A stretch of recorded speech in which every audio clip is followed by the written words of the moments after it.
Okay, we'll get started. Good morning, everyone. It's 9 o'clock in the morning. My name is John Von Paris, and I am the chairman of the MDTA Finance Committee. I hereby call the meeting of the Finance Committee to order at 9 a.m. In accordance with the live streaming law, this meeting is being conducted via video conference and is being live streamed on the MDTA Finance Committee webpage. All members will have their video active during the entirety of the meeting. To minimize background noise during the call, I would ask that everyone on the line please mute your phones except when speaking.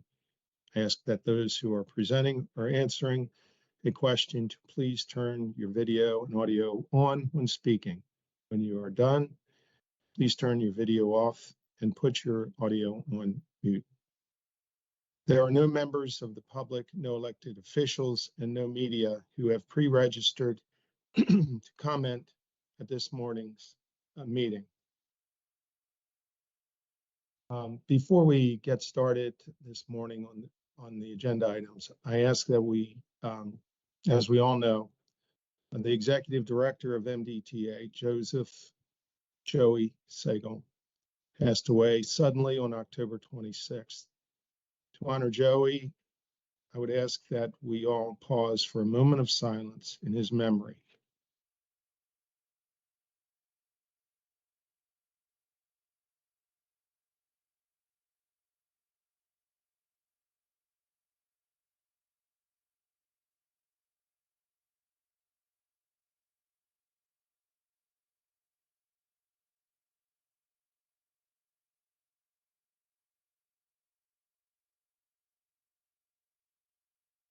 Thank you. We will begin with agenda item number 1, open meeting minutes from October 12th, 2023. So everyone received the minutes. Is there a motion to approve the minutes as presented? So moved. Okay. Member Arninger, I'll second. Okay, thank you. Any further comments? All those in favor? Aye. Opposed? Motion carries. Thank you. Item number 2 is an update for independent auditors report on the fiscal year 2023 financial statements. Deb Sharpless and Sean Walker will be here. Sean Walker is representing CLA.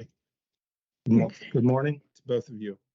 Good morning. This is the annual update of the financial statements. As you stated, Sean Walker is with us and will present the statements to you. And then one of the items that he'll mention has to do with 2 past entries. Once he do that, I'll elaborate on that a little bit more. Okay, so I'd like to turn it over to Sean Walker to present the financial statements to you. Very good, very good. So I can't remember if I'm sharing my screen or someone's sharing the screen, or are we not sharing it all with the PowerPoint? You guys have the PowerPoint, right? Deb, you're on mute. The board members have the materials, so there's no Okay. need to share your screen. Perfect, thank you. Thank All you, right. Natalie. First of all, I want to thank all of you for the opportunity to be able to provide this service to you. We have good news, as we usually do. With that, I'm going to take us really quickly through a short agenda. First, I want to just start, and I'm starting on page 3 with the key players. Well, first of all, I want to thank management. Obviously, putting an audit together is more than just the auditor coming in. It's management responding to all the audit requests and keeping the books for the remainder, for the balance of the year. And we want to thank Deb Sharpless, her team with Chantel and Kenneth Montgomery and Vicky. And I should add Alan. I've dealt with Alan a little more this year and around your debt management. I want to thank them all. They did a great job. It was very smooth this year, probably smoother than it has been since COVID. It was a very nice audit. And as far as my team, I'm the principal. I had a director that did the detailed review, Alex Mitchell, and also the senior Josh McCain. And I think this is Josh's 3rd year. So it's also contributed to a nice smooth audit. Going to slide 4, audit overview. The areas of emphasis in our audit are the investments, capital assets, capital assets and leases, the long-term debt revenue. There's an estimate around the tolling activity that happens every year that we need to make sure we got a good handle on. The governmental agency relationship with some of the debt and pass-through stuff that you have with MDOT. Financial reporting, and obviously this year we did take a look at GASB 96 for subscription-based information technology arrangements. It's a mouthful, but through the process, just to give you an update, we did implement that standard. However, we didn't have an impact to the financial statements. A lot of your subscription-based information technology arrangements or the software that you use is either already capitalized as part of your tolling operations, or has been picked up as part of the capital leasing standard because it's inconsequential to the assets in which you are attached to it, or you don't pay for it because it comes through as part of a state expense, such things like Office 365 and et cetera. So that didn't have a big impact. So that was good news. We did issue an unmodified opinion. We were actually that's the highest level of assurance that you can get in an organization. I will tell you, I think that I'll talk about it in a minute. All right, so if you got unmodified, that's good news. As far as your internal controls, we did, as doing the audit, we do an audit under government auditing standards, which means that we look at your internal controls, and we didn't identify any material weakness or significant deficiency. So the controls in place are doing a good job of capturing the financial information and presenting it to us as auditors in a materially accurate way. So that's good news. That's good news for not only the audit, but that means during the year, you're probably getting good updates and good information with your interim reporting. Very good. So as far as page 6, government communications. There was really no significant changes in accounting policies. They were very consistent with prior year. As far as your estimates, we always want to draw your attention to estimates. Because obviously it has management prepares the estimate. We always look at it from an audit perspective that is it consistent with what we see in the industry? Is it consistent and the way that it's calculated and kind of adheres to the way it would be. And we did look at all these estimates, and we did determine that we would agree with the methodologies and amounts that were used for their estimates.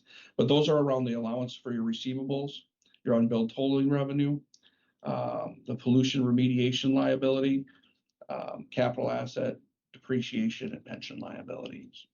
Pension liabilities are obviously coming through from the state, and actuarial determined. An actuary determines them, so it's highly complicated, but we do take a look at that as a whole. All right, so we didn't have any difficulties during the performance of the audit. A couple required governance communications. We did have 2 adjustments that were uncorrected in the financial statements. They were small enough that we were able to pass on that, which means they're higher than what we call clearly trivial, which means we need to tell you about them, but they're definitely not material to your financial statements. One was around a pension adjustment, and I think it was just a late adjustment to some of the components of pension, which was a deferred outflow, inflow, and pension expense. And then we also had one in the accrued interest. It just we found late in the process that the interest receivable was not reversed from prior year. So both of those amounts, they kind of netted against each other, and it was a very small variance. But the adjustments were, I think, I forgot to print out the sheet that says how much they are, Deb. So I don't know if you have them in front of you, but Yeah, Sean, I can jump in real fast. So the pension one, the ending balance in FY 23 was incorrect slightly. And so as a result, that caused the beginning balance to be incorrect for this year. And as Sean said, an accrual from last year was not reversed. So on a consolidated basis, assets were overstated by 1.2 million, liabilities understated by 2.1 million, and net revenue overstated by $3.3 million. So as Sean said, very, very immaterial to us. Those entries have since been booked in this fiscal year. But when the issue was identified, the MD&A was prepared, footnotes were prepared, and it would have resulted in significant hours of revisions, both for us as well as the auditors. And for that reason, we passed on recording the entries in FY23.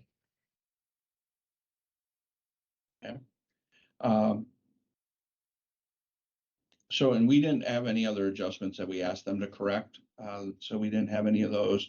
We had no disagreements with management. We didn't have any consultation with other auditors prior to being engaged. And we didn't have any discussions, significant issues before we were engaged to do the work. And we did receive a representation letter from management. So overall, the good news for the audit went off without a hitch. And I think we're actually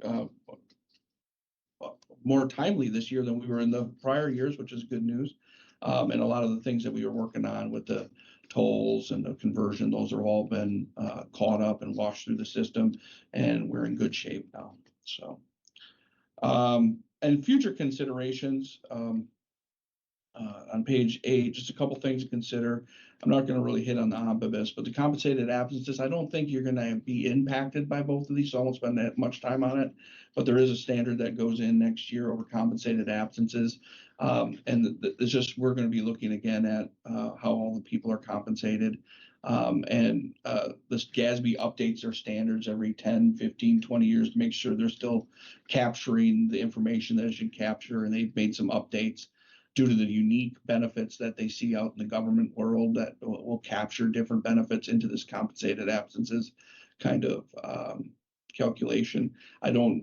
Based on what I know at this point in time, I don't believe that there'll be much change there through the state of Maryland, actually, as well as with you. So I don't think they'll have an impact. Other than that, I think we can sit and I can stand for any questions you may have, and turn it back over to you guys. Okay, any questions from any of the members? Okay.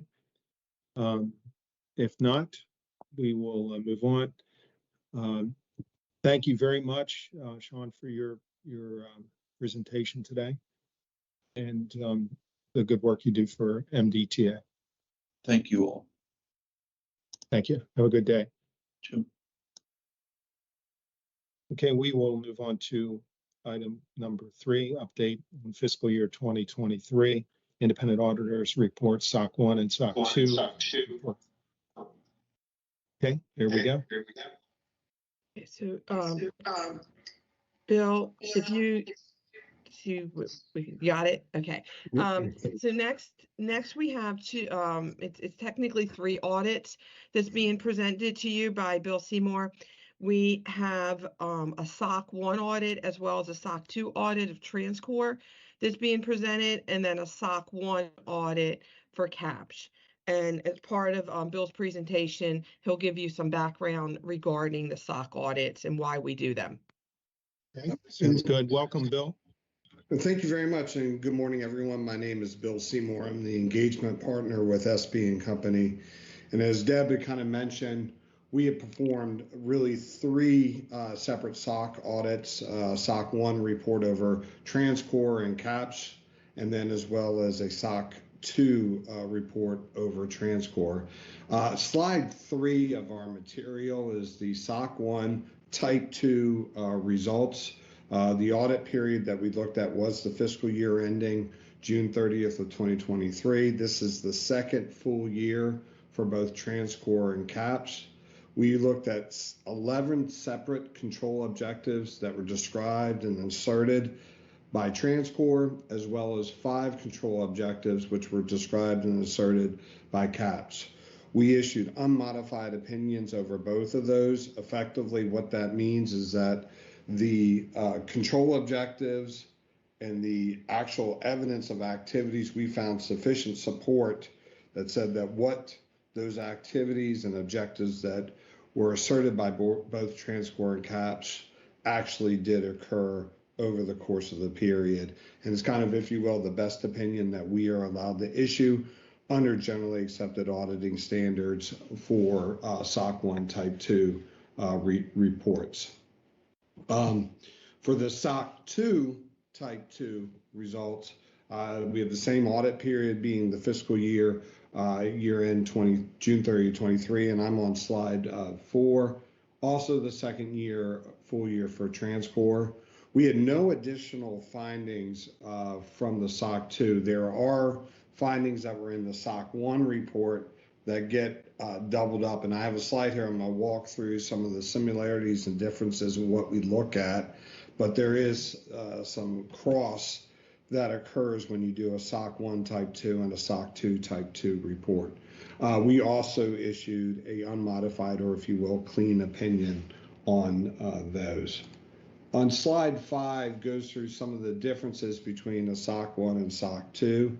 Effectively, a SOC 1 report is really based upon control objectives to assist an entity in their financial reporting control processes and how the information is collected and how it ends up, if you will, it's processed on your behalf. And so the information is showing into your system.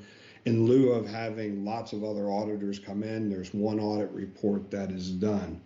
Whereas a SOC 2 audit is an audit that goes through and looks at service organizations, processes, and how it is that they've set up kind of the IT infrastructure and setting up software, data handling to ensure that the information is processed and protected appropriately to be there. And mind you, so when we say SOC 1 and SOC 2, and then what also is difficult is that you have a Type 1 and Type 2 report. A Type 1 report is only when an auditor looks at the design of controls. A Type 2 report is when the auditor looks at both the design as well as the operation of controls during the period. So if you will, a Type 2 report is more in depth than a Type 1 report.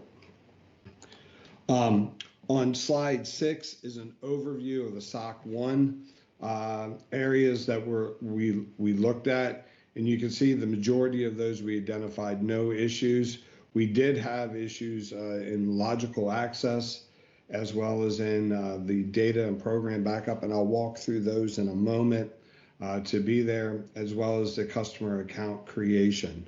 One thing to keep in mind when we perform a SOC-based audit, the concept of materiality is somewhat thrown out the window.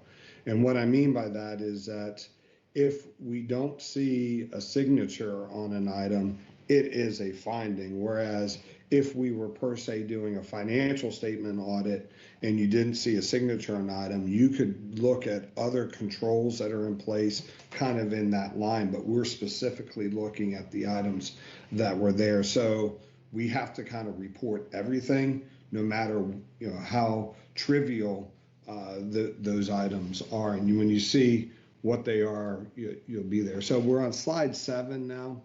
So for CAPS, one of the things that we noted is the minimum password length and the failed login attempts did not meet their minimum requirements. One of the things that you find as an organization kind of transitions and you're getting started is sometimes those controls aren't fully brought up to speed over the course of the period. So it's not necessarily unusual, and we have received assurances that has been addressed, and that when we do the 24, we will be looking at it again. For TransCore, there were 3 areas: account creation.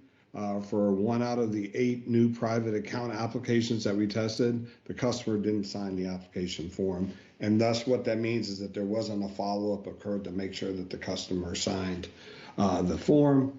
Security awareness training for 2 out of 10 users, the form was not signed. Once again, it's a relatively kind of more of a procedural item than it is per se a problem.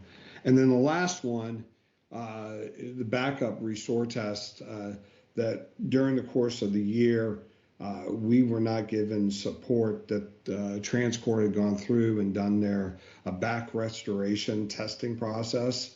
They had stated to us that they were planning to do that in the second part of the calendar year as opposed to the first part of the calendar year. So it's one of the items I think that there is because we have a June 30 year end, last year's was done before the start of the year and this year's is going to be done after the start of the year. So for our period, we can't say it was completed, but we believe that it will be completed by the end of the calendar year. And I'll stop there, see if anybody has any questions. Once again, it was a smooth audit. We received all of our information timely. We were able to get through the items to get through testing, and I'll stop there. Well, thank you. Let's see, there we go. I think maybe I'm getting some. There we go. Thanks. I have a quick question.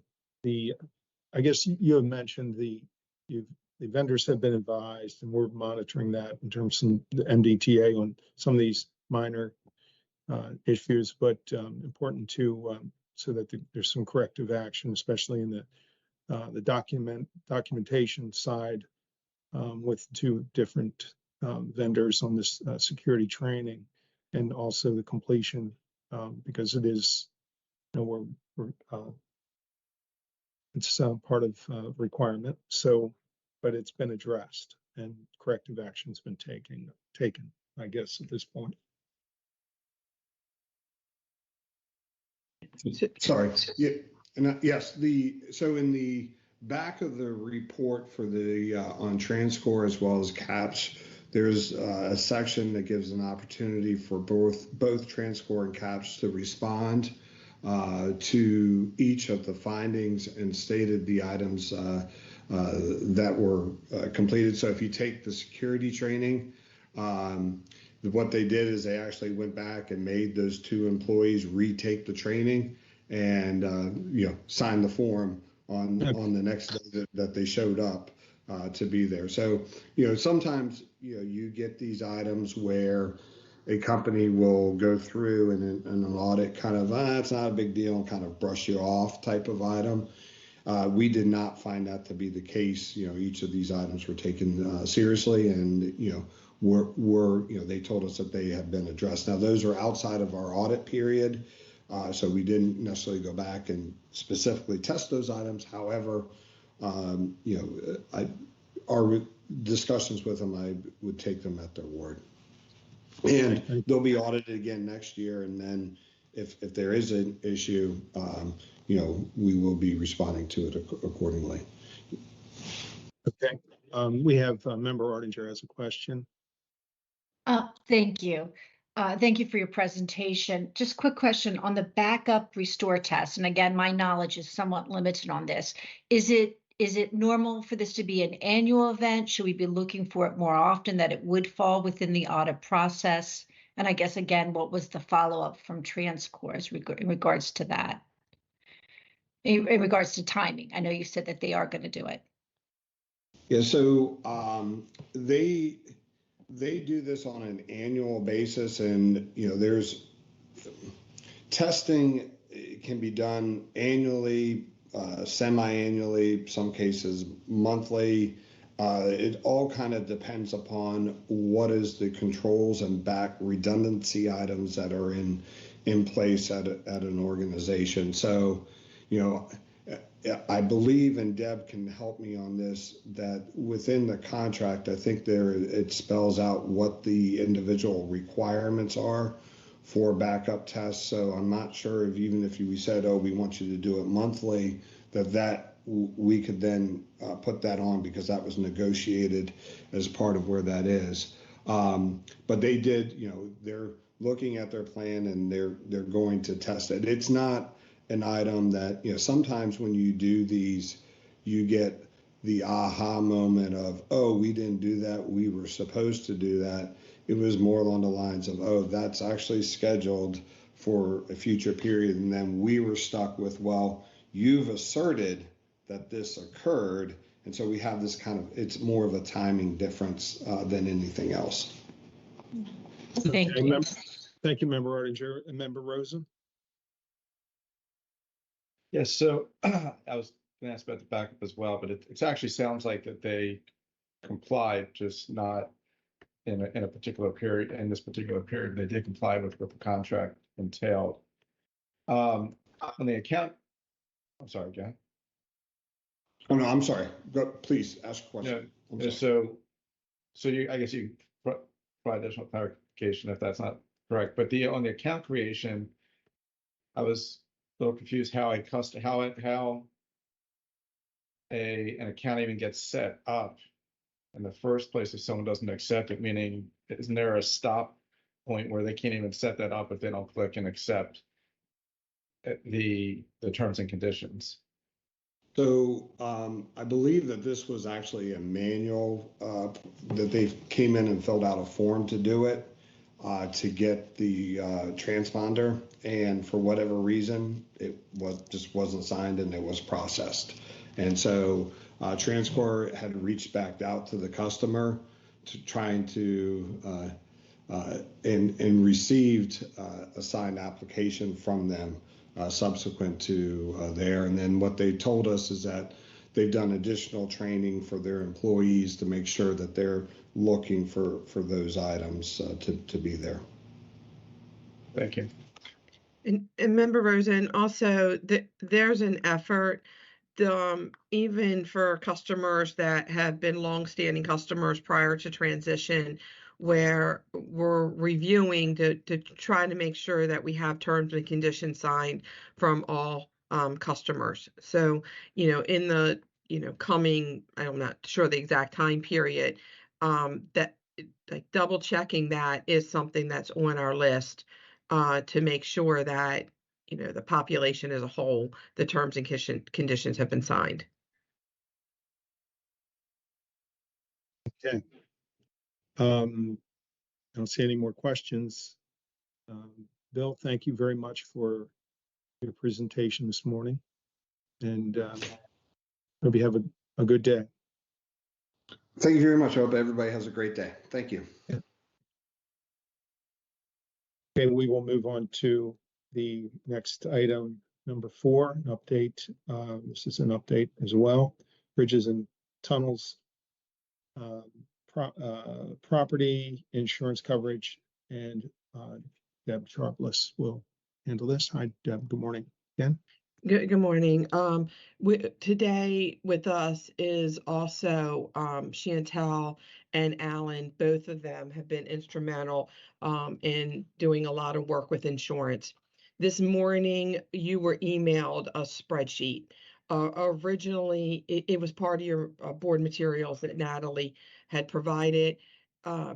Originally, this item was going to be a verbal discussion.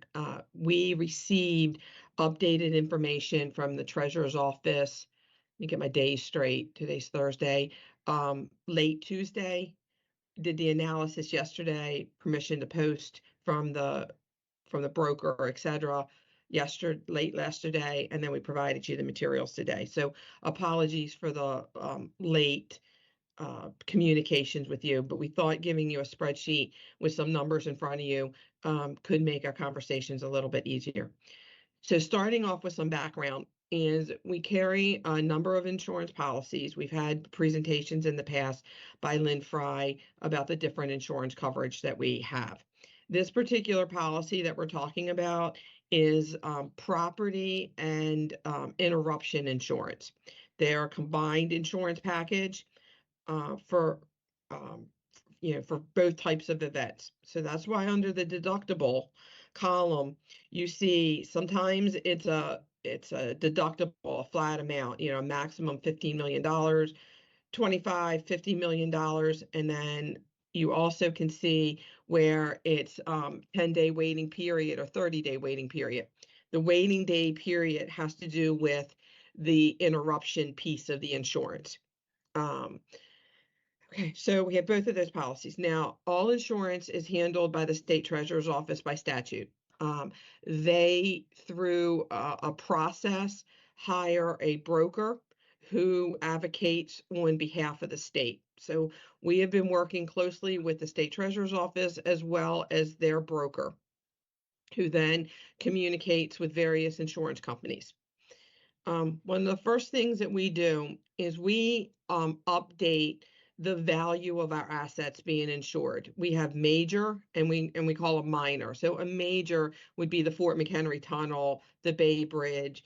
A minor would be I-395, the 895 bridge. That's how we distinguish between major and minor. You know, pretty much everything we insure is significant, or otherwise we wouldn't insure it. So so they update those values. That's the first thing that happens. And that's the overall value of the entire asset.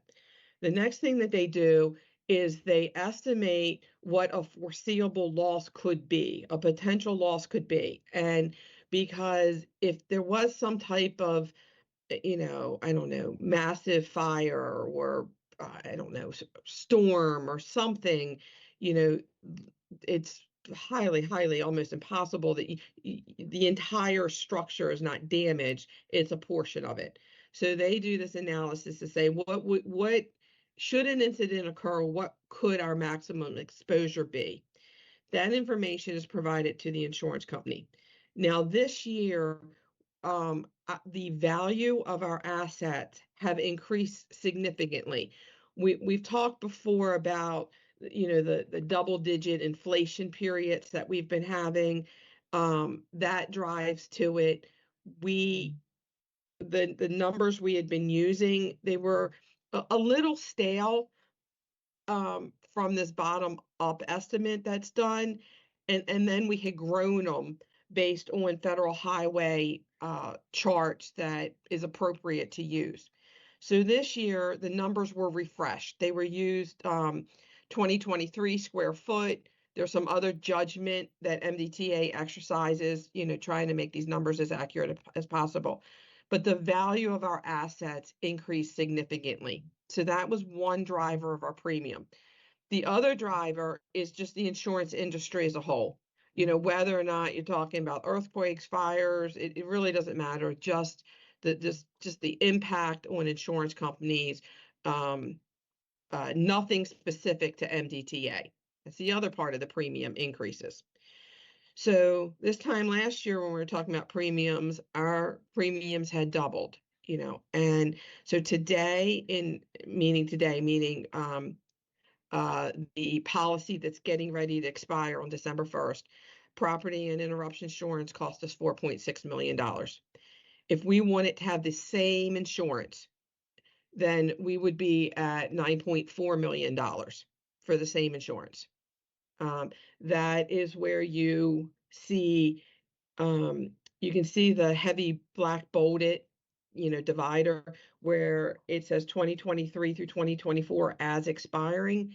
The green number that's highlighted, that is what the insurance would be if we made no adjustments whatsoever. It is very likely that when we're sitting here next year, we're going to be talking about insurance increasing significantly again.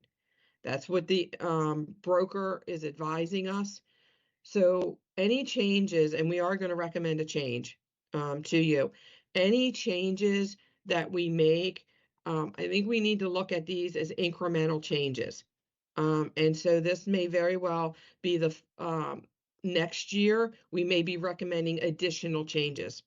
But this year, what we're recommending to you, and we'll walk through the why behind it, is to go to option 4, which is to increase our deductible to $50 million and a waiting period of 30 days, which would make our premiums $6.6 million. Now, today we don't have a policy on insurance. It is something that we should look at and determine if we should have a policy. But generally, when internally we've been talking about insurance, we have looked at it from the perspective, I think, how at least a lot of us, you know, make insurance decisions for our personal lives.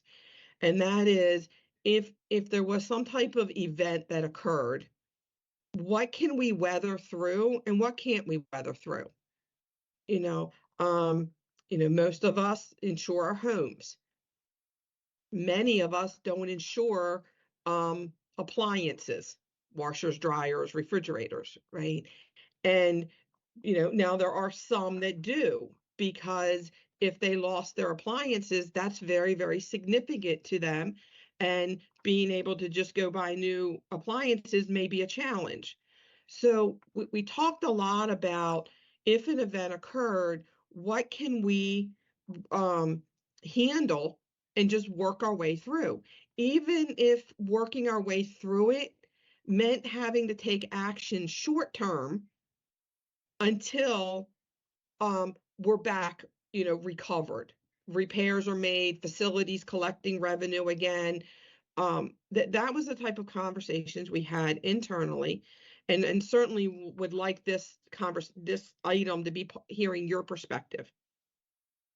So starting with, why are we doing option 4? So looking at table 3, the premium difference is $2.8 million a year. Okay, so then you might say, well, what's our exposure? What are we now exposing ourselves to because of these higher deductibles that we weren't previously? So from a business interruption perspective, it's about $9.7 million. That's assuming JFK. Okay, now annually, FMT has higher revenue than JFK. However, if we had an event involving FMT, there's likely going to be a significant amount of diversion to one of the other harbor crossings. So for that reason, we chose JFK, because the diversion options aren't as readily available as they are for the harbor crossings. And then the next is the $35 million. That's just the difference between 50 million and 15 million. So we have additional exposure of $44.7 million. So if we have two options here, one is, absorb the savings and take no other action. Because if we had an event, the $9.7 million, we can normally cover that in a year. Our revenue can be off by that amount and we're still fine. And if we needed access to the bond markets, we certainly can have access for $35 million. So that's one option. Another option is to fund a reserve.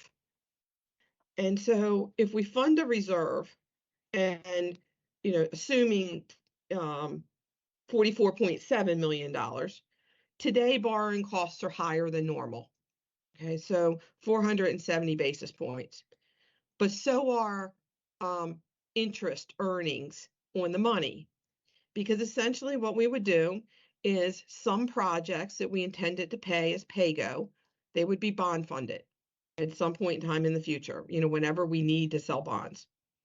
And if we sold those bonds, we would have debt service of $2.8 million. But the $44.7 million would be invested similar to other reserves that we have, and we could earn roughly $2.1 million on those funds. So when you start netting together the debt service, the savings on the premium, the interest earnings, we're covering our costs. We're covering that with the reserve. We're not covering it 2 times coverage. We're about 1.75. But that's so small, it's easily absorbed.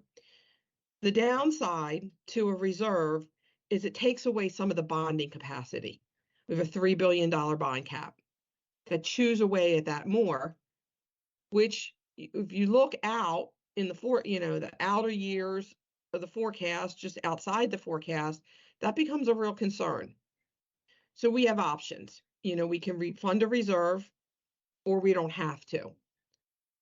But with the savings from the premiums, the ability that if something occurred, we could weather through it. We have not had a claim to date.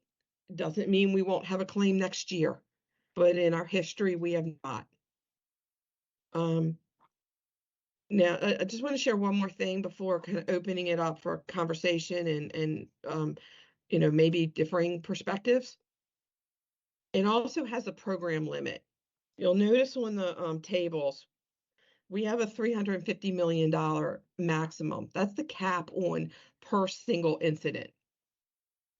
So that's as high of insurance as we've ever been able to get, So if we, I don't know what expression to use, if we had the big one, whatever that means, and whatever the big one was, and it affected multiple facilities, our damage could be over 350. Okay. But the premiums we would be talking about to go above 350, astronomical, so I don't want to, as you guys talk and share your perspective with us, I don't want you to think that if some event occurred, the only exposure we have is this $44.7 million. If something just, that we can't imagine right now occurred that was over $350 million, we would be impacted for whatever is over that 350 plus the 44.7 million. So that's happy to answer any questions. Alan can answer questions. Chantel can answer questions. Member Rosen? So thank you, Deb. This is a pretty thorough analysis. So the 350 program limit, that is per incident, per facility, or just per incident? So if it was a horrible storm, that's an incident. It's 350 for that across all of our facilities if multiple facilities were damaged in that storm. That's right. And what makes you so where is the most exposure? It's the tunnels, because their portals are fairly close to each other on the Canton side, right? But that's where engineering over the years, have taken a lot of action to be able to handle rising water. I wish I could remember this minute. I can't remember if it's 12, 15, or 18 feet, but it's some threshold. I can certainly, or Jim Harkness can certainly circle back to you with the actions that have been taken, try to mitigate those risks.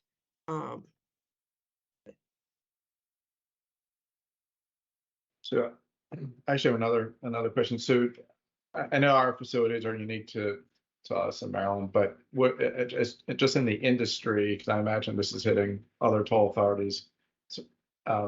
Similarly, what's happening in the industry? Are they having the same decision point and discussion?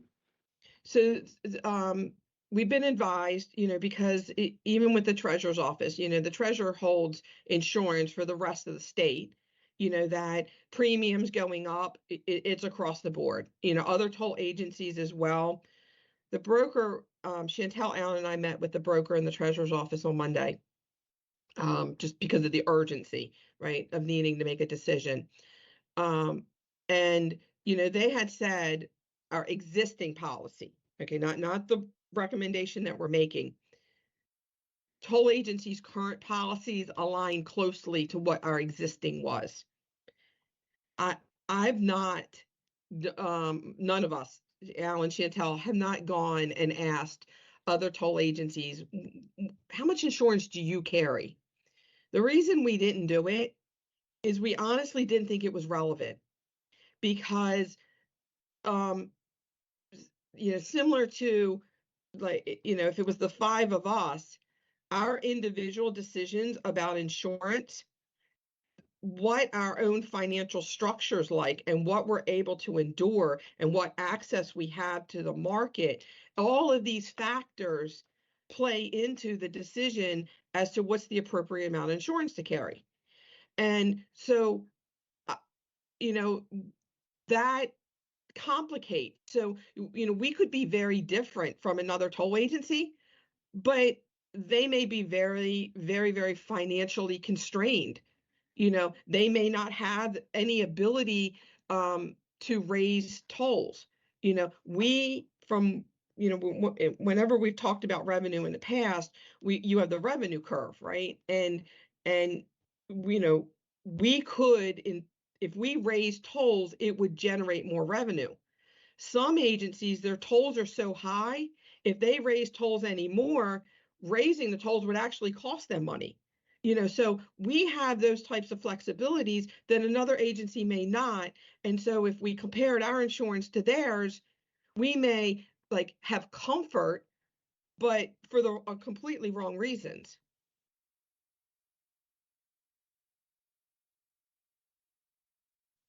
We have a question from Member Carroll.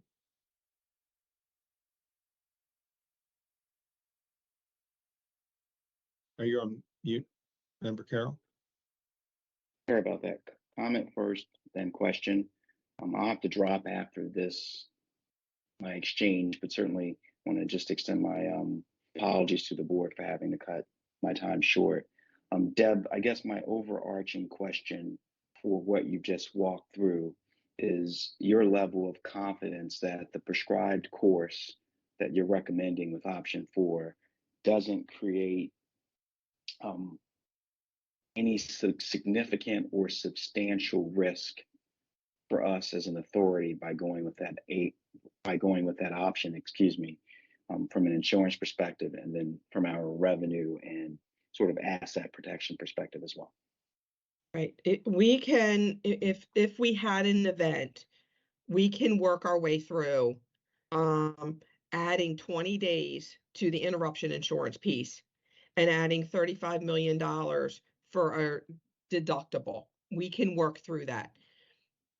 A decision that is a little more challenging is whether or not to establish the reserve. Because it does reduce us further. It pushes us closer to $3 billion. That's the only, more difficult question. The comfort and confidence that if we had a claim, we could work through it with these deductibles, that we feel very comfortable with. The decision about to establish a reserve or not, that one you can argue both ways pretty equally. Member Artinger? I'm sorry, Member Carroll, you have any more comments? No, I just said thank you. Okay, Member Artinger? Okay, Deb, thank you. This is a great analysis. If the big one would occur, and we were deemed a disaster area by the federal government, does that ever impact, or just do you see any type of funds flowing from that source?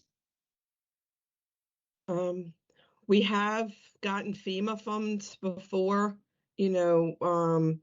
It's always been associated with personnel, not property damage.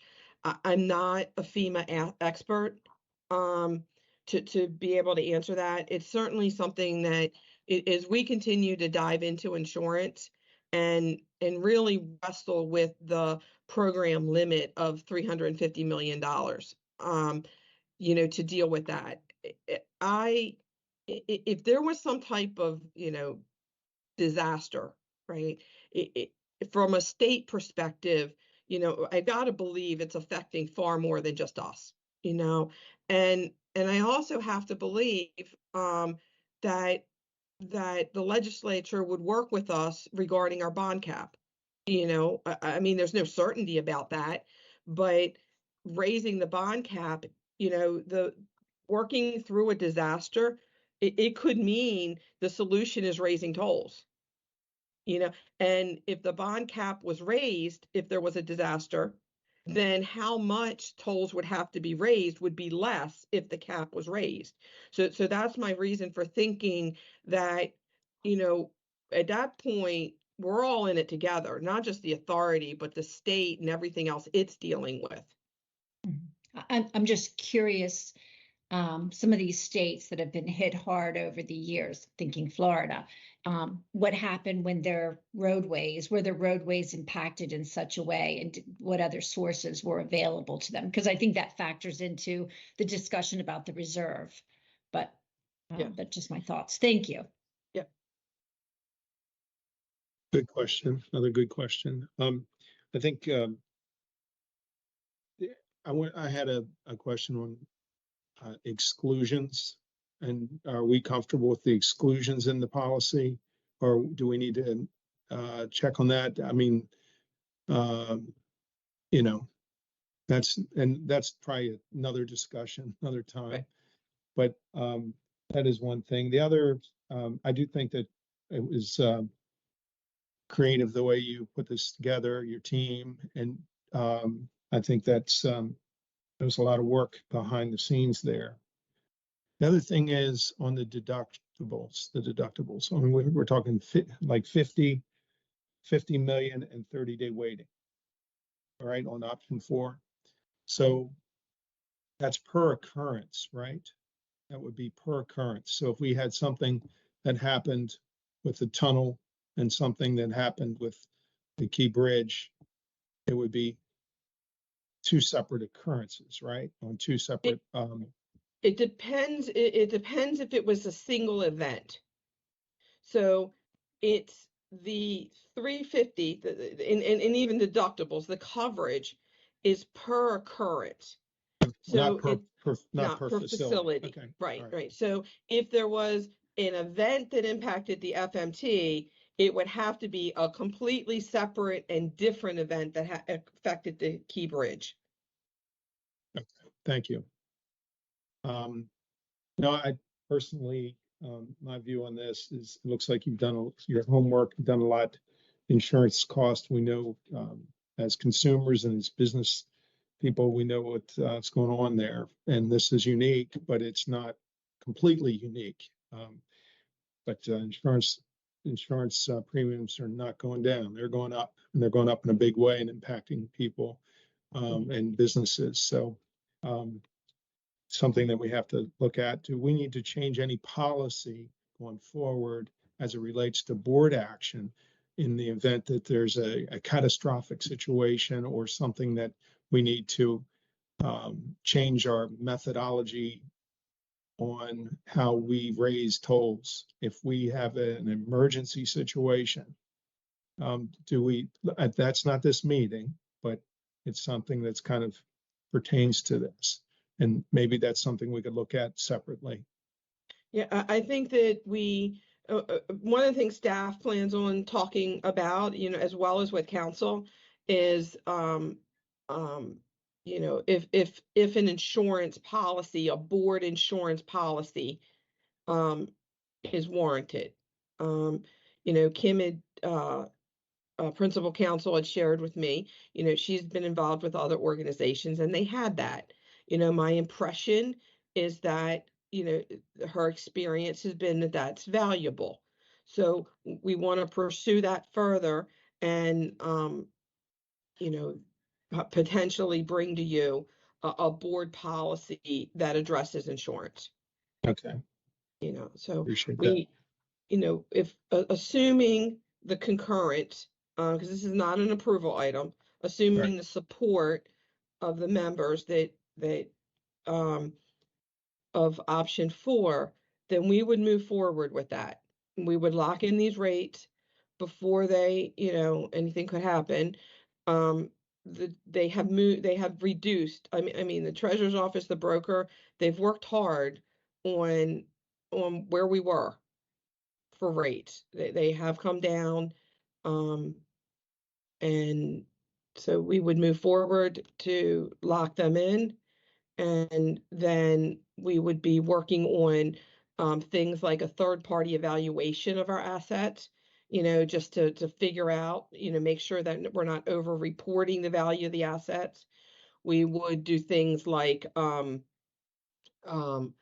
we would have internal conversations to ask the question, are we insuring the right assets? Or are we insuring too many assets?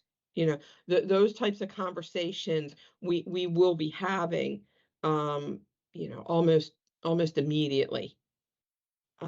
Because we'll need to talk about this and figure out, are there further adjustments that we need? Is this just the first increment of changes that we need to do involving insurance, or are there other changes that we need to make?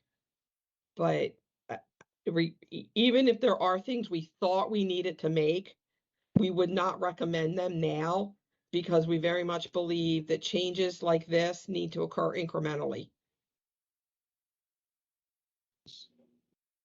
Deborah Rosen? So Deb, thanks. Just one other question. So, and I think what you just said, I'd love to, I think we should go through that analysis and look at the insurability. 'Cause I'm looking at that $28 million insured value, and I feel like there's some play there. What's MDOT doing for their facilities? Because, you know, presumably if there's an incident, it's going to impact them just as much as us. It's handled by the treasurer's office. It is my understanding. It is the treasurer's office, and I don't know the real specifics about it. The treasurer's office did acknowledge that you know, they're getting ready to start working on their policy. I don't know when it expires, but it's work that the treasurer's office is going to get started on with the broker for the state as a whole. And MDOT falls, to the best of my knowledge, MDOT falls under the state as a whole. You know, we carry separate insurance because of the trust agreement, which the trust agreement requires reasonable insurance. So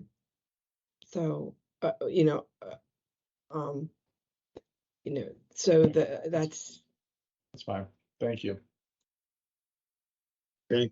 My final comment on it is based on everything I've seen here, read this thing several times and looked at it, and I concur with what your findings are, what your recommendation is based on everything that I know, and everything that's been presented to me. So I concur with that. I do as well, Member Von Paris. Okay. And I join that. Okay. All righty. Well, that's anything else? Or no, we appreciate the conversation. We know we'll be back and have further conversations, but we'll take care of you know, securing the premium for the policy that ends December 1st. Okay. And could you extend our thanks? Well, we can right here thank Chantel and also Alan for their work in this area. Yeah, Okay. Absolutely. Absolutely. Okay. They were critical in the process. All right. Thank you. Good discussion. Thank you very much. And thank you, members, for the good questions. Okay, we will move on to the next item, number 5, and that is traffic and revenue forecast update. And we have Chantel and Kelly. Kelly Morrison is with CDM Smith. All right, good morning. Morning. Good morning. Again, for the record, my name is Chantel Green, Director of Finance, and today I'll be discussing some of the highlights from the most recent annual traffic and revenue report that was prepared by the independent traffic and revenue consultant, CDM Smith. As Member Von Paris mentioned, I am joined here today by Kelly Morrison from CDM Smith.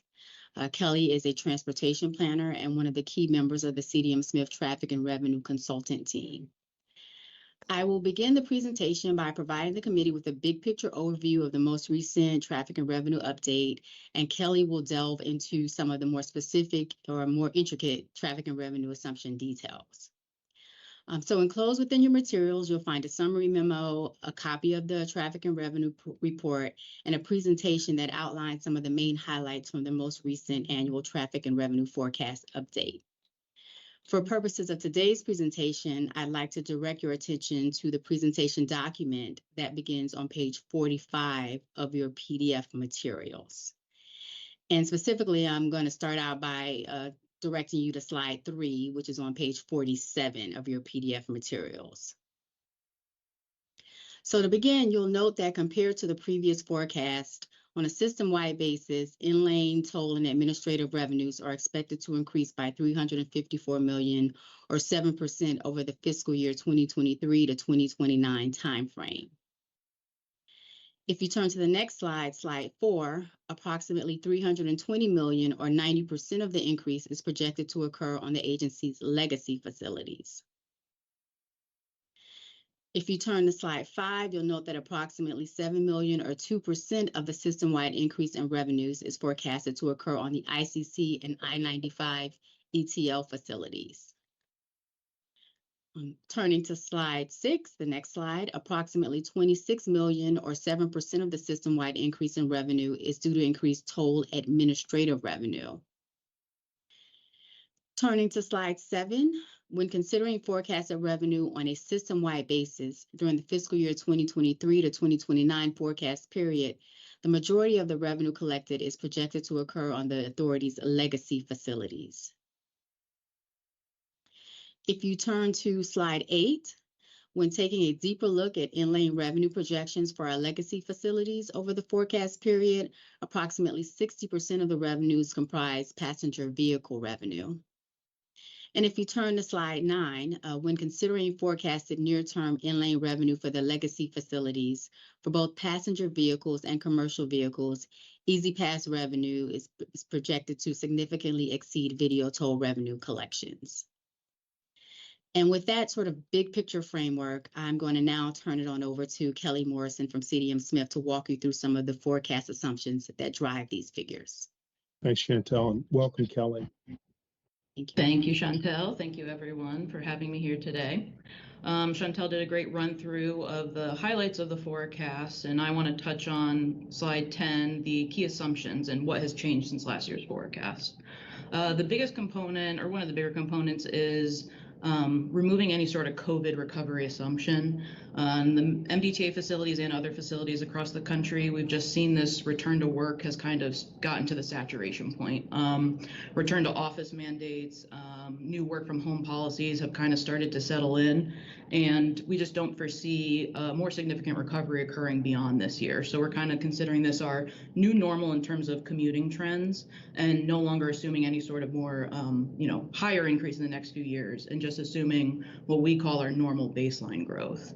And this is for both legacy and the ICC and the ETLs. The ICC and ETLs were the ones, as commuter-based and dynamically priced facilities, we thought there would be a higher recovery there, and we're just assuming at this point we won't see that occurring moving forward.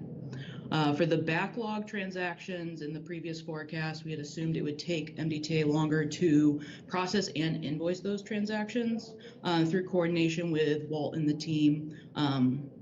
We have confirmed, they have made it through the backlog, and we're not assuming any more processing or timing to invoice customers post the customer assistance and in fiscal 2024. The near-term video collection rates we have reduced in the next few years just based on trends. Obviously, post-customer assistance and since the AET conversion, we knew there would be some fluctuations in what is going to be your video collection rate. So in the near term, now that we've already processed all the backlog, we do see the rates are slightly lower than what we had forecasted last year. So to account for that and benchmark to the actual trends of the system, we did decide to reduce the near-term video collection rate at the NOTD level, and by fiscal 2026, we are assuming a slightly lower long-term collection rate by around 5% at the NOTD level for video collections. And that's just based on the trends we're seeing. We want to be conservative. As you guys get into a more normal state, we will be able to adjust and benchmark those to what we're seeing. But it's just the customer behavior part of it that we kind of need to see how things shake out in the next few years, and we will adjust accordingly. And this is also based on other facilities. As a consulting agency, we do work with other tolling agencies, and this lower video collection rate for facilities that were converted to AET during or since the pandemic, we are seeing slightly lower than what we have forecasted. So we want to see how this shakes out, and we wanted to account for this in the forecast to make sure we're not overestimating the video collection rates. Another big part of this is the share of backlog transactions that now still remain unpaid. So customers have had the chance to pay them through the customer assistance program. And at this point, if they still remain unpaid, they have been assigned civil penalties and have been flagged for either motor vehicle suspension or non-renewal, depending on the amount of the outstanding tolls for each customer. We had to make some assumptions, and obviously our forecast is only as good as our assumptions, but there is some sort of a customer behavior part of this. So we did assume that the customers that were flagged for immediate suspension would be paying their tolls in the more intermediate months. And we did assume that those that will pay for the non-renewal will pay throughout this fiscal year. And we did assume, there's always going to be a percent that remains unpaid. So we assumed for those that are willing to pay based on their motor vehicle non-renewal and suspension, they would be paying within fiscal 2024. So I'm sure you saw the spike in the administrative revenue. That is because we are assuming in this fiscal year there will be a decent collection because you return to your motor vehicle tax intercept and your normal enforcement policies. And the last piece, which is a large chunk in the future years, is our construction impacts. Deb helped us get some good coordination with the Department of Engineering, who provided their impacts and estimates that were more refined than what we had assumed in the past. So that helped us to get more accurate assumptions for diversion and traffic impacts. And that primarily impacted the FSK, the Key Bridge. There's quite a few projects between the Bear Creek, Curtis Creek, and the deck replacement, and we had assumed there could be some higher diversion there that through experience and their own analysis, the engineering department provided us with more accurate estimates that reduced those overall impacts that we were assuming. So moving on to slide 11, this breaks out into each of the different categories that Chantel touched on. So the first is the total in-lane, all facilities, and toll administrative revenue, the $354 million she noted through fiscal 2029. The biggest components is benchmarking to recent actuals. If you recall, our forecast last year was, the actuals outperformed our forecast last year. So I think it was in the range of 8.5% to 9% above forecasts. And so we are accounting for that. So we're starting at a slightly higher base. And then obviously the backlog component that we thought was going to trickle into ongoing future years has been completed. So that was another component, as well as the construction impacts. Of the $354 million, the $320 for the legacy facilities, the biggest component there is the electronic or Easy Pass, I call it ETC collections. Your overall ETC transactions were higher than forecasted. So obviously Easy Pass transactions are better for the system. They're booked revenue. You have the account, you have the customer information. So that brought the overall forecast up higher. Additionally, as I keep mentioning, the construction impacts allowed for some of those dips in, say, fiscal 26 and 27 last year. We're not seeing those occur this year because those impacts were reduced. Moving on to slide 12, we'll get into the ICC and ETL as a combined group. As I stated, the COVID recovery assumptions were removed. That's why the lighter blue line in the first few years kind of has a higher slope than what the darker blue, which is our current forecast, has. That's that, the recovery that had been removed. Additionally, we were able to update the I-95 ETL spreadsheet model using traffic counts provided once again by the Department of Engineering, which made our assumptions for the future extensions a bit more accurate. We have updated counts on the ramps there to see who is the eligible traffic to use the extension versus who is using it currently. And that kind of fine-tuned our total transactions on the ETL system. So that in total brought the total forecast up by 7 million through 2029. The last component is the toll administrative revenue. So obviously fiscal 2023 came in a little bit higher. That's from civil penalties that were collected above what we had forecasted. And then in fiscal 2024, as I mentioned, a big part of that is your transactions that remain unpaid post-customer assistance that have been flagged for motor vehicle suspension or registration non-renewal. Those customers are assigned civil penalties, so assuming they do go forward to pay their tolls, they will be paying their civil penalties, which is booked under the toll administrative revenue. And the civil penalties are the large share of the administrative revenue. It includes some other things such as commercial vehicle Easy Pass discounts, the HADM plans, things of that nature. But the largest component and reason for the deviation in the forecast is the civil penalty portion. Obviously, this is a big jump, and we're hopeful that this will come to fruition. But if this does not occur, we will consider in next year's forecast, how many still remain unpaid and how many do we foresee will be paid in the future. But it's just one of those things we kind of have to see how things move forward, and we will adjust our forecast accordingly in coming years. Lastly, on slide 13, this is just the overall picture through the entire 10-year forecast. We always produce a 10-year forecast, so this goes through fiscal 2032. I know for your financial purposes, the focus is through fiscal 2029, but this just shows the overall picture through the 10-year forecast. And as I mentioned, so fiscal 2023, the actuals came in 8.5% above forecast, and part of that is due to the backlog performance. So next year, we are assuming the 10% from your motor vehicle customers paying. And then through the remainder of the forecast, we're in that 5 to 6% higher per year than in previous years, which is largely due to that rebenchmarking. The uncertainty that remains that I've touched on, the video collection rates, they are lower currently than we forecasted, and we want to see how those progress in coming months as your AET condition kind of normalizes and customers get into a habit with the new system. And then, of course, the motor MVA, as I call it, for non-renewal suspension, whether those are paid within fiscal 2024 could cause a variation in the forecast, and we will just have to track those and see where that lands. And that is my last slide. So at this point, I'll pause. I know it's a lot of information, so if anyone has any questions, please let me know. Any questions? I don't see any questions here. But anyway, thank you very much, Kelly and Chantel, for the presentation. Very comprehensive. A lot of reading. So thank you. Member Rosen, did you have any questions? I'm sorry. I did not. Thank you. Okay, thank you. All right, thank you very much, Kelly and Chantel. Thank you. Thank you. Okay, we will move on to agenda item number 6, fiscal year 2025 preliminary operating budget. Jeffrey Brown. Good morning, Jeffrey. Good morning, members. For the record, my name is Jeffrey Brown, Budget Director for the MDTA. I'm here today to request recommendation of contingent approval to the MDTA board for the fiscal year 2025 preliminary operating budget.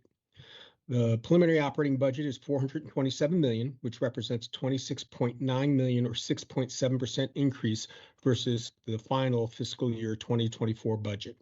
The key drivers are mandated personnel expenses, insurance premiums, Easy Pass service center costs, and engineering costs.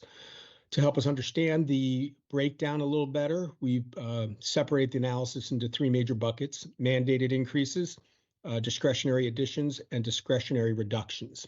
Obviously, mandated things are more or less out of our control.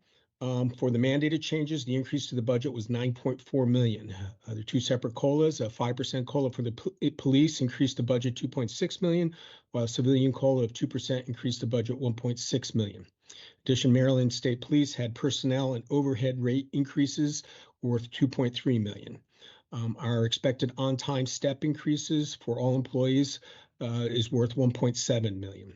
The employee pension and law enforcement pension retirement costs account for a $0.8 million increase. Overtime increased $0.5 million. That's due to ongoing vacancies. Social Security increased $0.4 million due to rate changes, and all other aspects to the mandated changes were $0.5 million. That include things like other fringe, accrued leave, reclasses, things of that nature. Moving on to the discretionary spending increases, those totaled $20.4 million. The first 3 items I'll go through are discretionary, but they do kind of have some mandated characteristics to them as well. The first is the insurance premiums, which is had an increase of $7.5 million. This relates directly to Deb's analysis and presentation earlier. And this was actually, this amount was prior to any finalization of that. So I would anticipate this number would change, but as we went to press, it was a $7.5 million increase. Easy Pass service center costs increased $4 million. This increase reflects change in transaction volumes, electronic lane administration, and other cost assumptions. Again, this is highly dependent upon contractual agreements, and those have aspects of expected transaction volumes, things of that nature. So whatever that actually comes in at will dictate sometimes the budget costs. Engineers account for a $2.9 million increase, primarily due to compliance costs, project costs, and updated market rates. As you can tell from the compliance and market rates, again, there's some kind of mandated increases, things that we have to do. In addition, there's a lot of maintenance upkeep associated with this. So this is stuff that you can defer sometimes in the short term, but there are, has a lot of mandated characteristics to it. Moving on, telephone system updates. Increased 0.5 million. This is for some software and equipment enhancements. The next two, telecom lines and radios, both had a $0.5 million increase. That is a little, I know it's words misleading, but what happened here is we really want to net that against our Object A12, which is building repairs and maintenance. In the past, we had budgeted all those things together.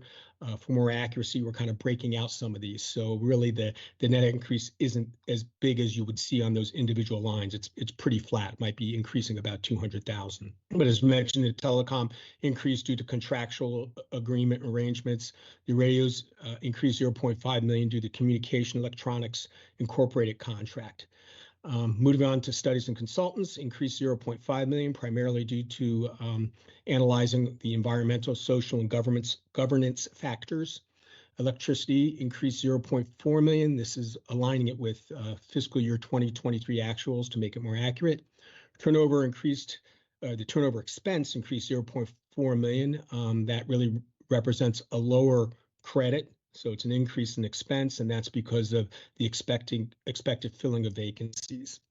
The remaining 3.1 million increases are spread across numerous line items, such as security services and things of that nature, and each line is about 100,000 or less. The key variances for the 2.9 million reduction are first vehicle purchases is reduced by 1.1 million, and this is due to finishing up the collective bargaining vehicle purchases. So now it's kind of returning to what I would consider more normal activity. Building repairs and maintenance, A12, that's one I mentioned, coupled with the ones above. That had a 0.8 million decrease. So like I said, when you net those things together, it's more close to flat, just slightly up. And then fiscal services had a decrease of 0.3 million. This is just to generally align it with the expected traffic and revenue forecast. All other reductions were 0.7 million across numerous line items. Again, all of them reasonably small compared to these variances. So that explains the total and concludes my presentation. So I'd be glad to take any questions at this time. Any questions? So I just have one question related. So for the Easy Pass Center, since that's related to higher volume, I mean, do we have a good handle on the cost for the Easy Pass Center?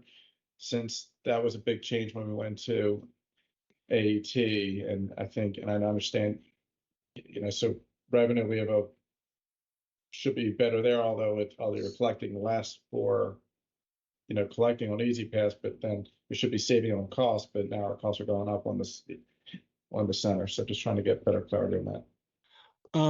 Well, I think that's going to be, well, I'll let Deb, if she's popping. Do you want to answer this, or would you like me to take first shot at it?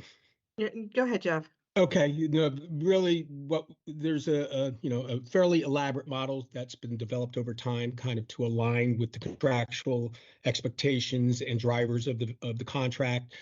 So that's really, been put in place, and it's been in progress, and I would say it's pretty finalized at this point. And that's the type of thing that just becomes more accurate over time as you get a better handle of expected transaction volumes, how much bundling of various transactions will occur together, how many lanes you're doing. So there's a whole host of associated assumptions with this contract that will directly impact the cost. And I think we do have a better handle on it. I think it will get better over time as we have historical information that we can kind of relate to better forecast the various drivers, assumptions, things of that nature. Thank you.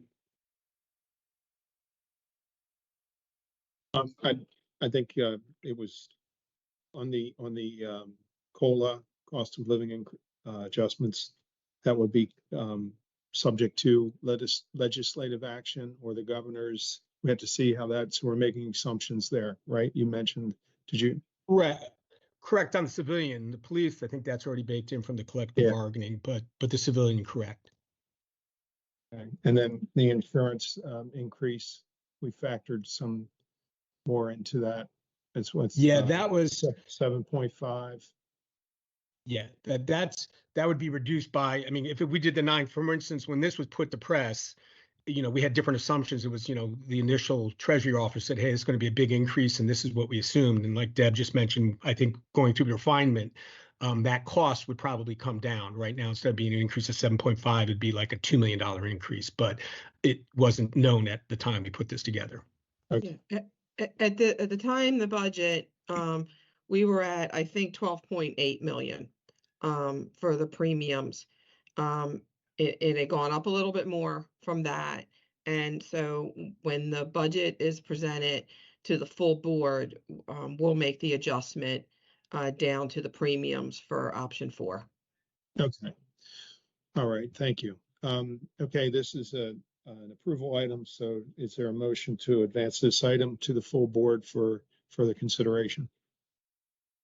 Member Ardinger, I will so move. Thank you. Is there a second? Second. Yeah, thank you. We have a motion and a second. Is there any further discussion? Okay. All those in favor? Aye. Aye. We unanimously, we do have, there's 3 of us here, so I voted on that. So motion carries. Thank you. Jeff, thanks a lot for your work. Okay. And All right, nice thank you. presentation. Thank you.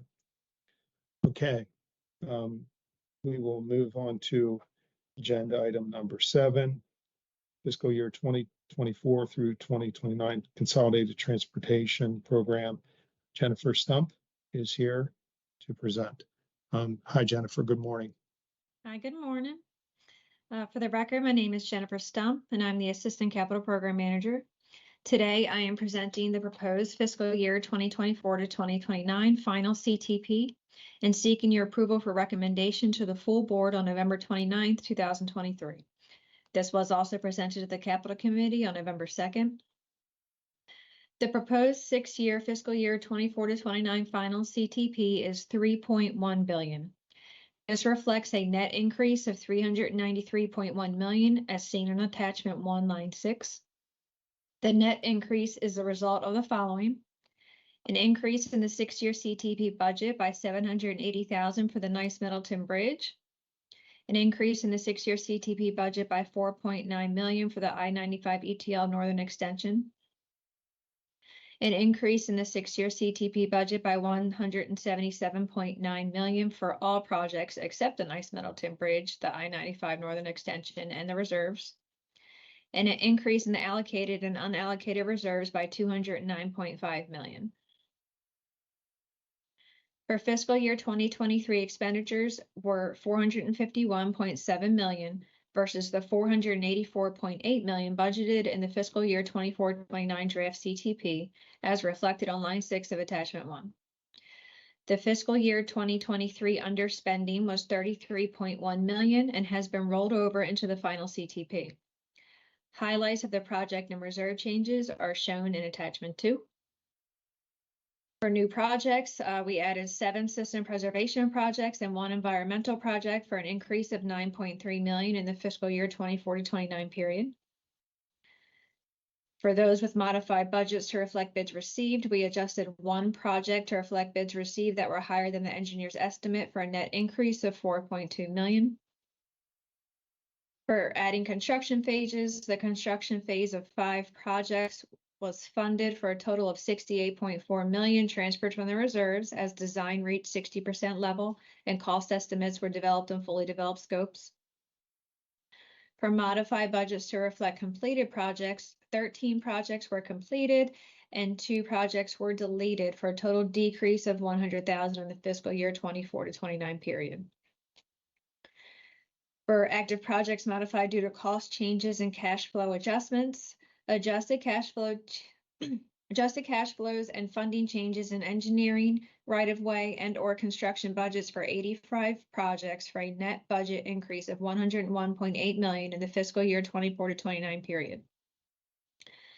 And for reserve changes, the allocated reserves increased by $209.4 million and the unallocated reserves increased by $87,000. On attachment 3, there's a pie chart that details where the projects are by facility. 32% are Kennedy Highway, 24% are multi-area, 12% are at the William Preston Lane Memorial Bridge, 12% are at Baltimore Harbor Tunnel, 7% are at the Key Bridge, 6% at Fort McHenry Tunnel, and 2% each at the ICC, Hayden Bridge, and Nice Bridge. On attachment number 4, that pie chart details the projects by category.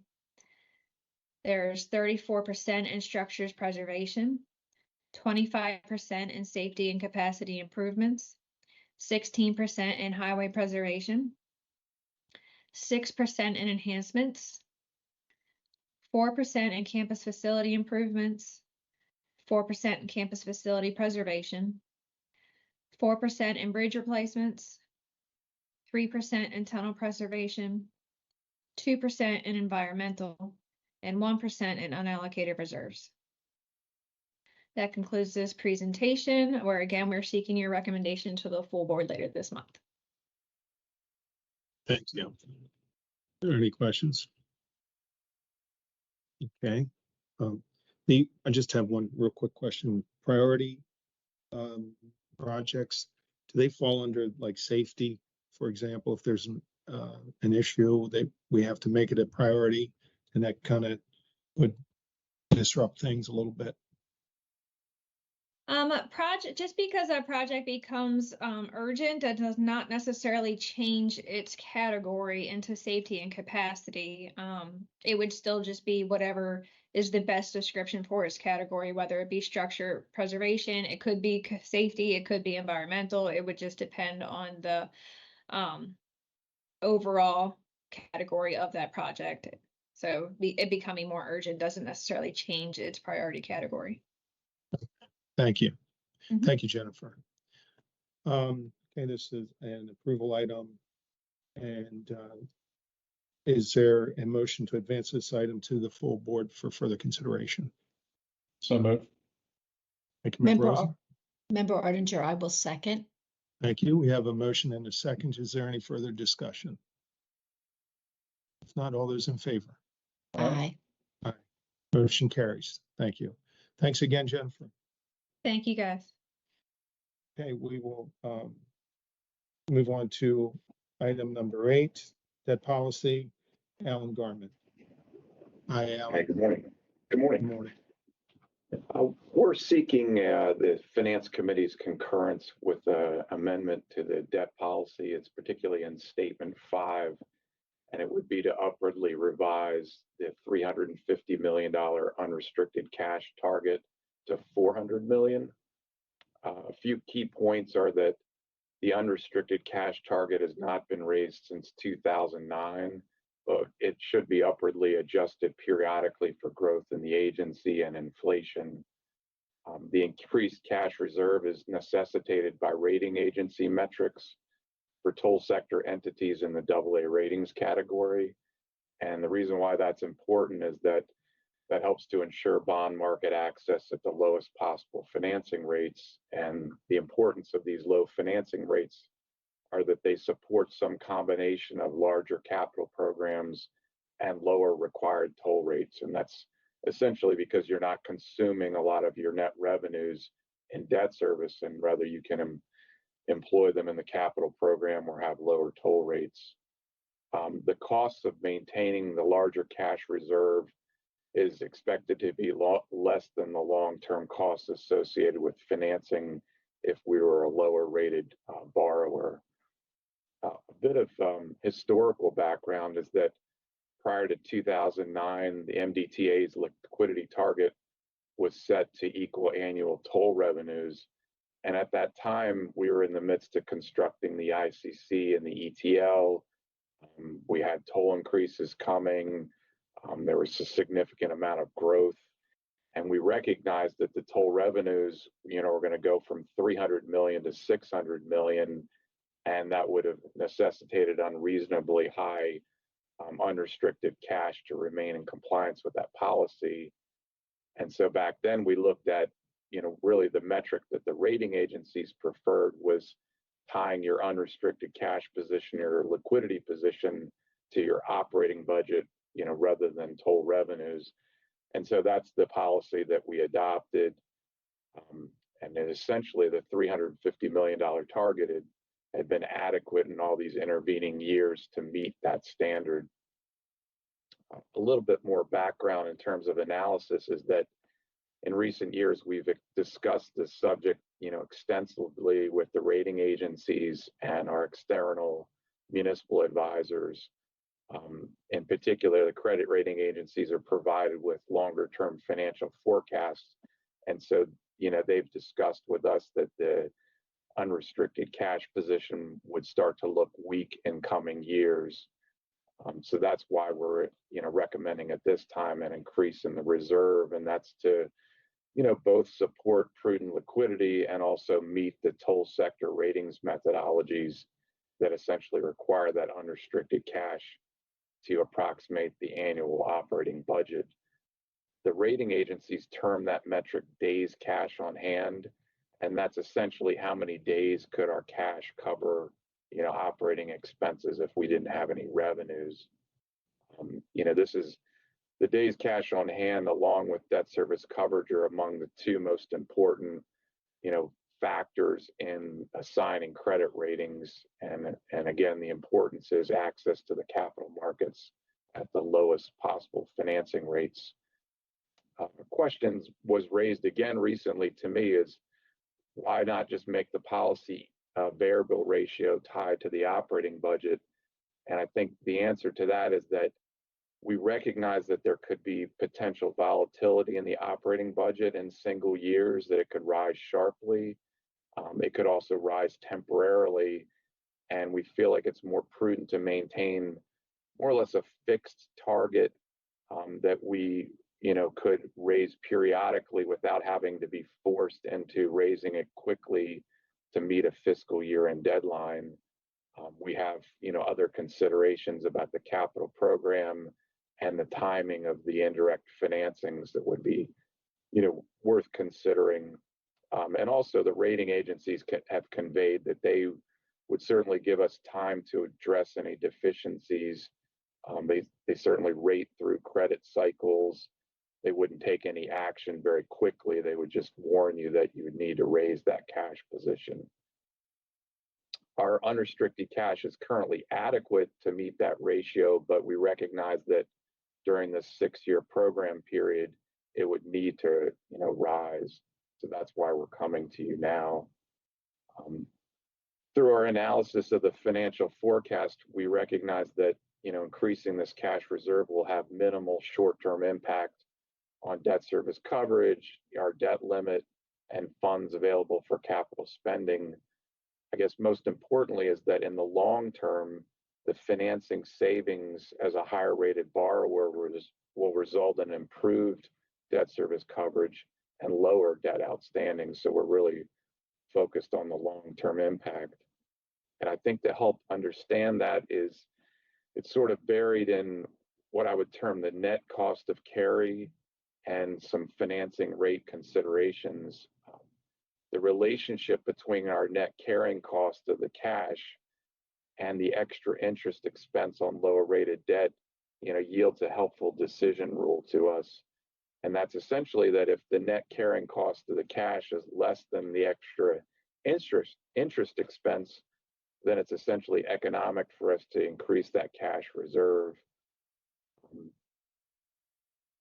I think in terms of the net carrying cost, it's tied to our financing rate because any cash that we end up carrying is indirectly financed. We wouldn't directly finance it and then stick it in a reserve, but we would consume not operating revenues, put them in our unrestricted cash position, and then that essentially takes away money that would be available for the capital program. And I want everyone to recognize that the carrying cost of that additional 50 million depends on the difference between essentially our indirect borrowing rate and the investment rate. It's interesting, in the flat yield curve environment, there's essentially no cost in carrying that extra position. Financing rates and investment rates are, around 4.5%. In the longer term, though, we recognize in a positively sloped yield curve environment, there should be a carrying cost of this cash. And what we model in the financial forecast is we have a model difference between our financing rates and our investment rates that's currently, more than 3%. So all of our longer term modeling was accounting for that expected cost.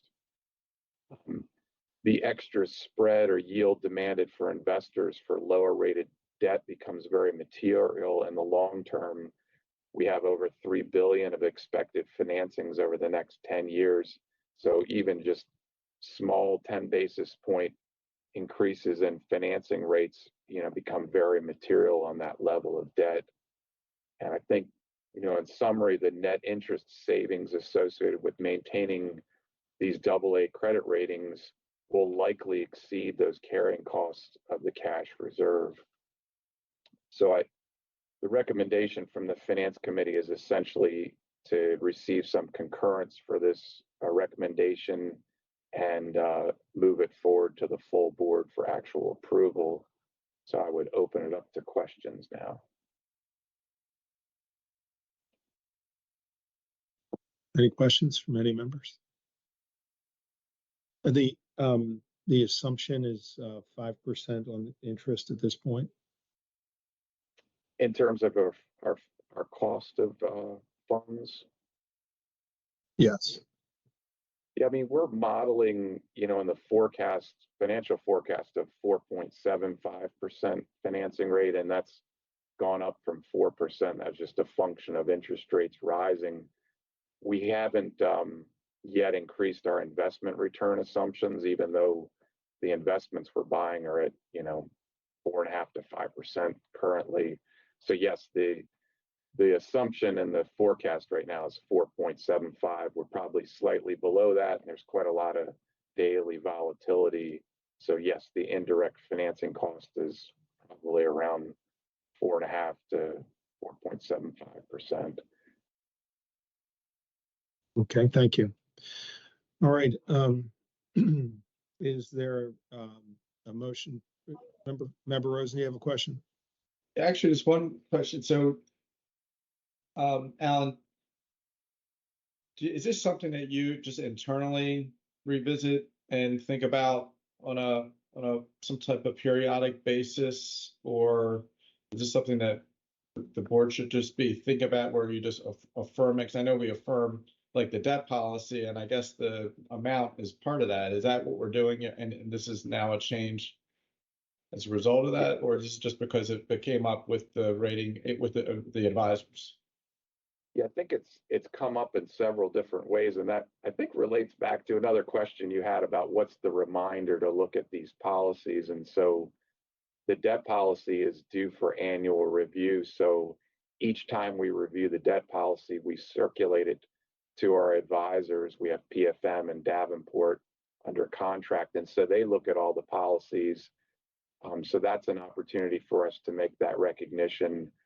Back when we adopted the policy, it's something that we look at in the financial forecast, at least twice a year, but actually many times throughout the years, we're looking at that policy as well there, because we're looking at debt service coverage, which is in the debt policy. We're looking at the rate covenant and those unrestricted cash positions. So those, we have extra tabs in our financial forecast that are looking in particular at that.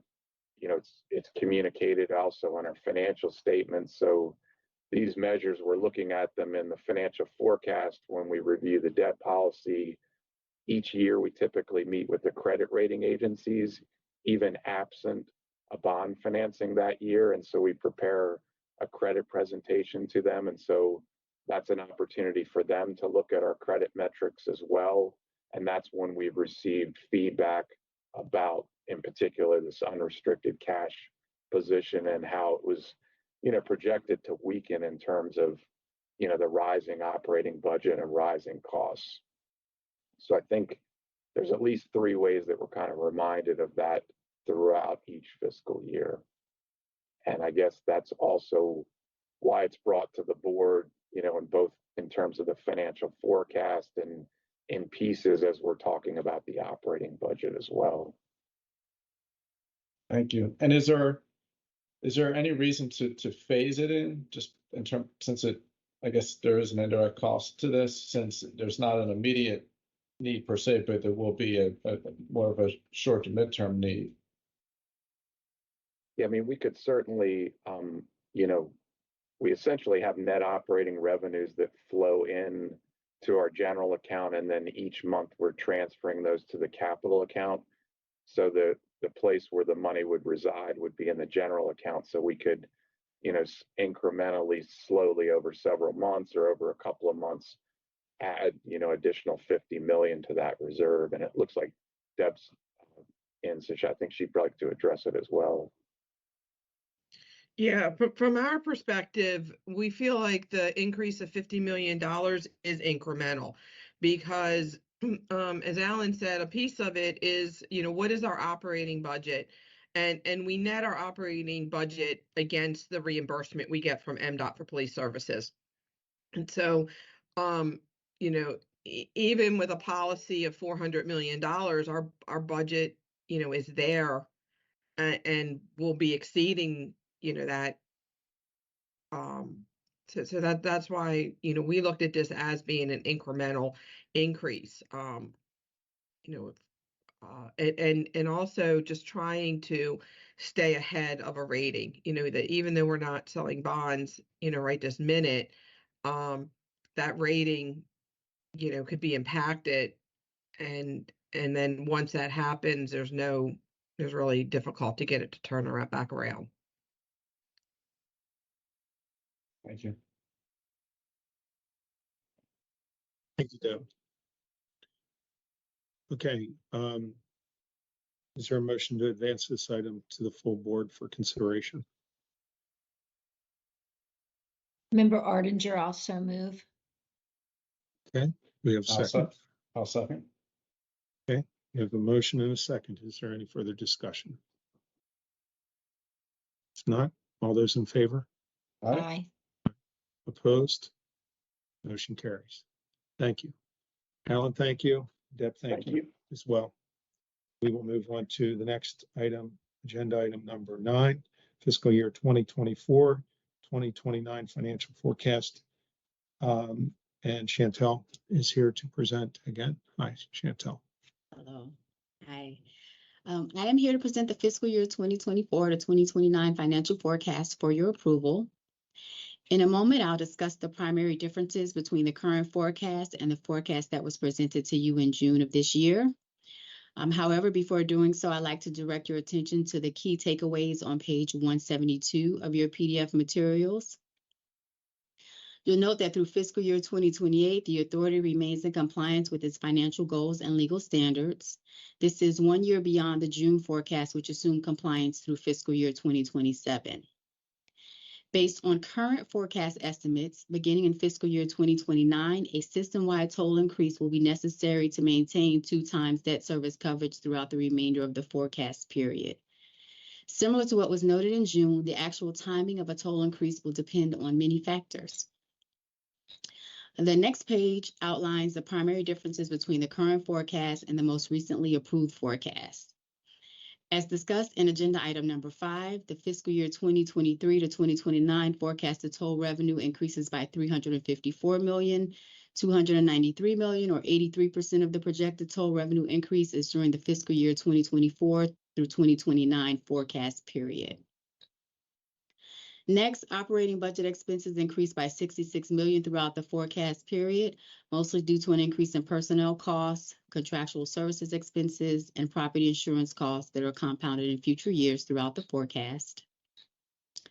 As Jennifer noted, capital expenses increased by a net $393 million, mostly due to funding Priority 1 capital projects and accounting for the anticipated rollover of unexpended funds from fiscal year 2023 into subsequent fiscal years.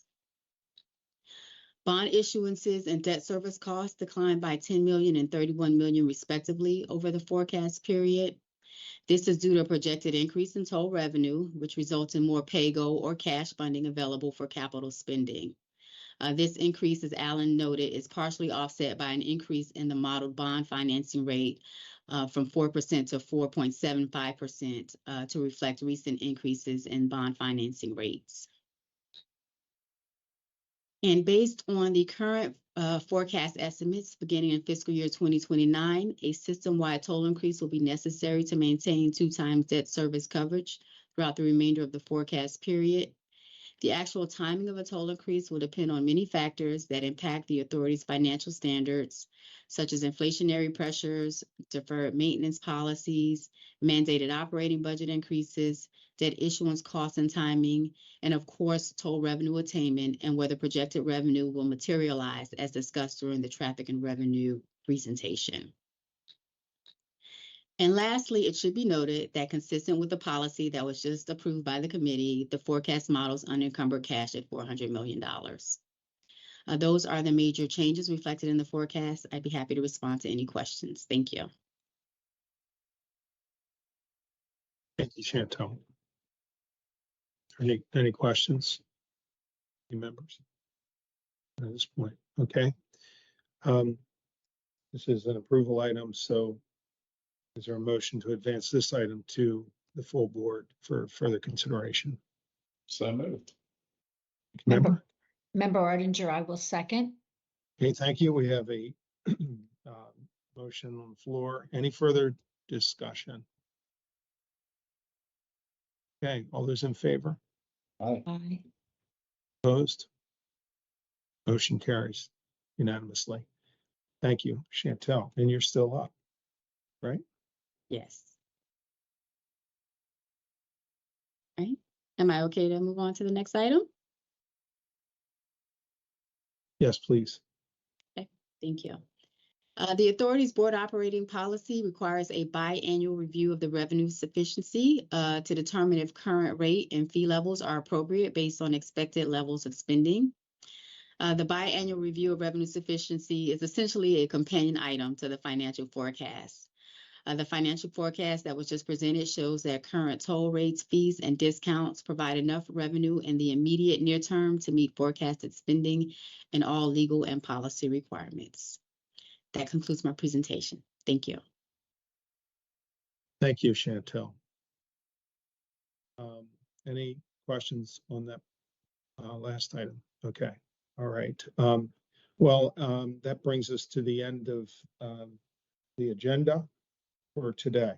And I just want to thank everyone who has put their time into preparing all these documents and preparing for this meeting. It's a lot.